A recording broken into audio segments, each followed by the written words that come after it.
Hello and welcome back to another episode of And Injustice for All MMA.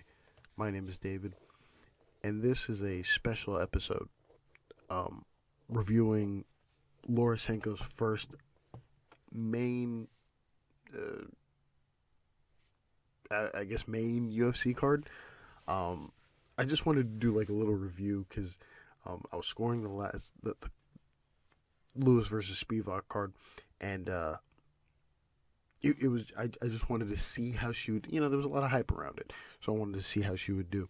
Uh, I want to preface this by saying I've seen Laura Sanko commentate before. Um, I remember I believe there was a day I came back from the gym and I saw Bo Nickel was fighting. I think it was the last person he fought on the Contender Series. Turned it on, and Laura Sanko was there. She was paired with, I believe, I can't remember, but she was paired with DC, maybe. No, I don't remember. I don't remember. My memory is fleeting at the moment, but she was commentating with DC. Is what I kind of remember in my head, and she was really nice. It was nice. It was a little different. I didn't, you can't really. I don't watch the Contender Series a lot, so maybe there was nothing really there to whine about. But if there was something there that I saw that was really nice, that was really good, and it was her color commentary. And when they put her on this card, I thought to myself, you know what? It's good that they put her on this card for two reasons, is what I found out. The first reason is this is a throwaway card. It's an absolute throwaway card. You look at the billing, and it's a card that it's a filler card. There's no need for you to pay attention to this. As for the other reason to put her onto this card that makes so much sense, is what I learned later in the night was her with John Gooden. She did the road to the UFC wherever, I believe in Singapore, wherever they did that on UFC Fight Pass. So she got like reps, and she's kind of she has like a reference point of fighters she has already seen and can now commentate on, instead of just, oh, we talked to them in the back, or we talked to them for pre-fight meetings or whatever. So there's already like a reference point she can go off of. And I thought that was really nice that they kind of set her up really nicely. One, they set her up with John Gooden, who's really underrated. I think should be the second lead guy, right? If we had like a pecking order, it's John, it's Anik, Gooden, Fitzgerald, and whoever the hell falls underneath that. But I think they set her up really nicely. They did really well to just go, hey, you already did those fights in Singapore. Boom, we'll put you on this card with the guys we're already putting on the prelims, the road to the UFC guys. There's that. We're going to set you up with John Gooden, who's really good at just his job. Really good at his job. I remember pre-pandemic when they would tour Europe, him, Hardy, and Felder was a great team. It was a really great team until COVID kind of ruined everything, and then all the teams kind of shuffled, and it's kind of shitty now. So a lot of the teams the vibes are weird. The Apex doesn't help either, but really nice. I want to go into how she did. So overall, I would give maybe like a B minus to C minus, if I can. It's in the range there. Okay. So we just talked about road to the UFC. That's where she kind of commentated a lot to get to know the fighters a little more. So every time, once we got into those fights, she could reference back to, oh, this fighter did this fighter did that, this fighter had a tendency to do this fighter had a tendency to do that. That's where I thought she was really, really strong, where she knows the fighters and she can just whiff off her head instead of just kind of coming up with something quip to say or something cool, because that happens a lot tonight and it gets a little awkward and weird. But John Gooden really set her up really nicely. And I think if she was with any of the other guys, it could have been the same, but it felt nice that John Gooden was there assisting her. So that's one of the good things. We'll go into one of the bad things. Bisping.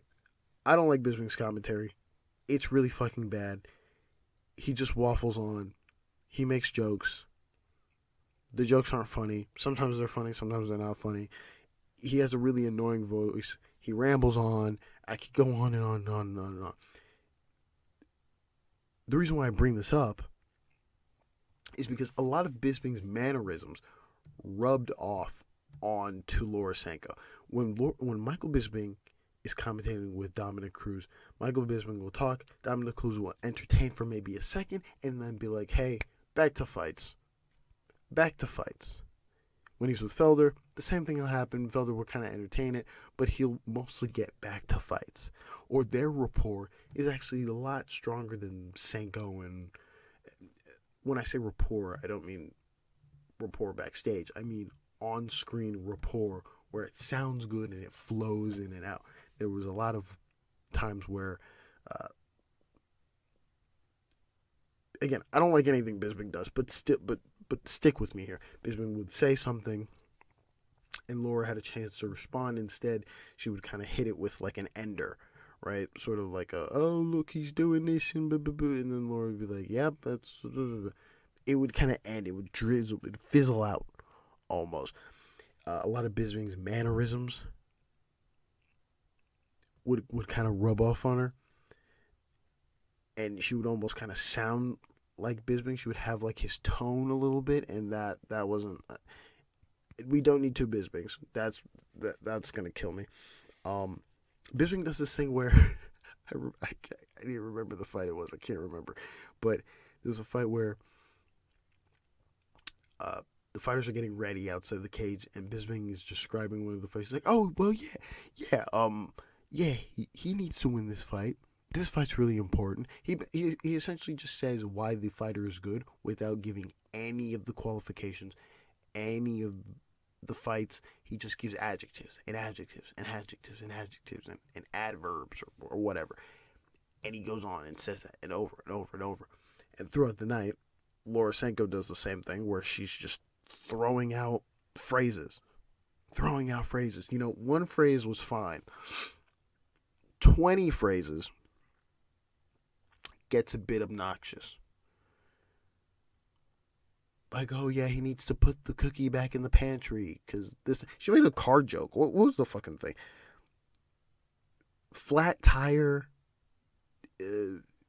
Car won't start. And here's the problem. Here's the problem with those jokes. It's not the joke in general. It's the dead air afterwards that essentially there was a lot of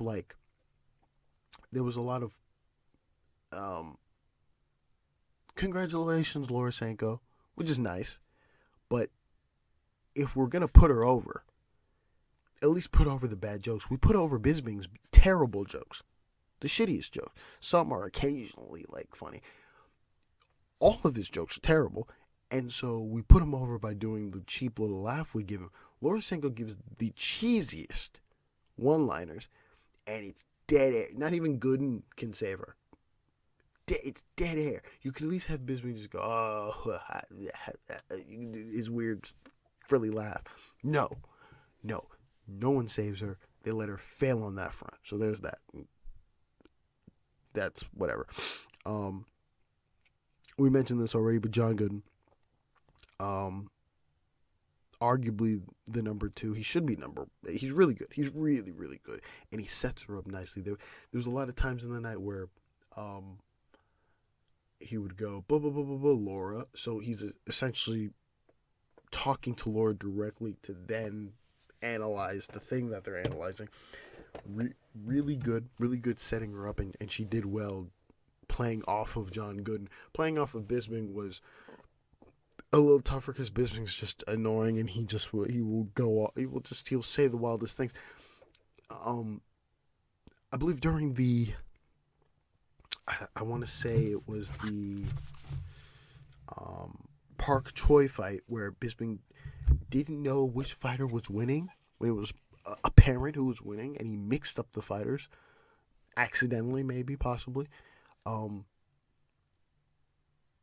he says something, and then I believe Laura Sanko's just describing something, and he goes, "Yeah, and that's why that's why Choi's winning this thing." And then Laura responds with, "Yeah, you know what, Bisping, you're right." But I feel like in order for Laura to get even better at this, 'cause I think she has really good qualities. One, she's pretty. Yeah, cool. But I think the best quality that she has in this is that she speaks really, really well. She speaks very well, very well, and she's quick. Quick in the sense of how she's breaking down the fights. It's not bad. It's really smooth. It's really smooth, and the more reps she gets, I think she could do really well with like Felder. I think Felder would be a nice combo to put her next with, or maybe even Dominic, or again a person she's used to, uh,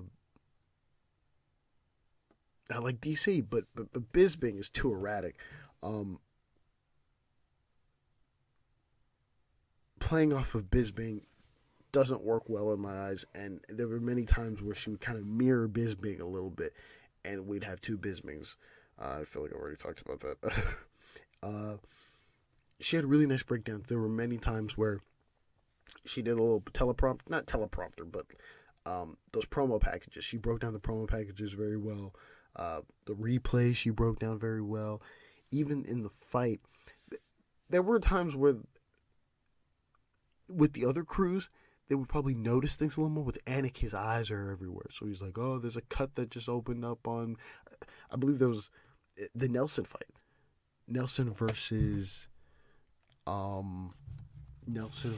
want to say Choi. Yeah, Nelson versus Choi. There was, I want to say an elbow landed to his head or a punch landed to the top of his head. Or something was at the top of Nelson's head, and nobody picked it up. Maybe, I believe Gooden picked it up later, but nobody picked it up. There was just dead silence on something really substantial in a fight, and it was just dead silence. Um, Last thing that really caught me was I think a lot of people were concerned about fight ending sequences. I think she handled that really well, although this may not be her fault. This happens a lot, but a standard like heavy punch. There are punches that are light, right? Like a jab, strong jab, regular punch, right hook, whatever. And then there's like those strikes that make the opponent's head not go back, but turn fully, right? And the noise it makes by the commentators, it's usually like like a surprise, like like they're anticipating like a knockout. And a couple of times Laura would do that, and it would feel very much in line with the other commentators, where it's random and the strike wasn't significant enough to put that person out. But that's just me nitpicking. Overall, I think she did a really good job, and in order for her to, she can obviously succeed on her own. This isn't me trying to pitch that she can't succeed with Bisping, but we need more of Laura Sanko from the Contender Series, Laura Sanko from Road to the UFC, where she's essentially her own person. And while I will find the most annoying thing ever is these random one-liners, phrases, that's gonna get old quick, because that feels like a shitty Romo bit on CBS. It feels manufactured, and it doesn't feel off the cuff. It doesn't feel loose. The MMA commentary space has to be, I'm commentating off of this. When you're just throwing phrases, you sound Bisping like, even though Bisping has a style that kind of works for him, even though I don't like it. Laura did a really good job, especially with what she was given to, with a not a crappy card, because this card ended with a lot of finishes. A card that just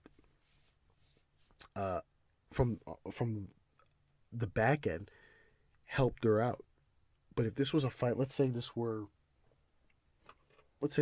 Volkanovski, uh, Islam, and this were her and I don't know, her in DC. I think she does a lot better. I think she does a lot better because and with Anik too. I don't know if she's worked with Anik, but if she works with Anik, I'm sure they could set her up well. But that's my analysis. I just wanted to cover that to see